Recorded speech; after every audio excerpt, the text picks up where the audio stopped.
Dhaba style কড়াই চিকেনের একটা রেসিপি তোমাদের সাথে আজকে শেয়ার করব। চিকেনের এই একটা রেসিপি আমার ভীষণ পছন্দের।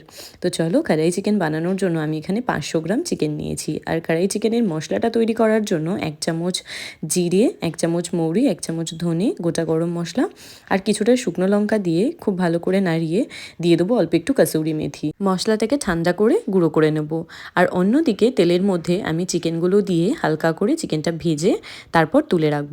এইবার আরও কিছুটা তেল অ্যাড করে দিয়ে দেবো গোটা গরম মশলা আর কিছু গোটা গোলমরিচ। তারপর তাতে অ্যাড করছি একটা ছোট সাইজের কুচনো পেঁয়াজ।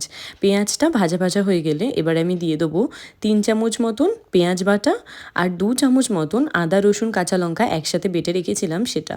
সব একসাথে নাড়িয়ে যখন কাঁচা গন্ধটা চলে যাবে তখন এখানে গুঁড়ো মশলাগুলো অ্যাড করব। নুন, হলুদ, কাশ্মীরি লঙ্কার গুঁড়ো, ধনের গুঁড়ো আর জিরের গুঁড়ো। এই রেগুলার মশলাগুলো অ্যাড করে দেওয়া হয়ে গেলে খুব ভালো করে মশলাটাকে কষাবো।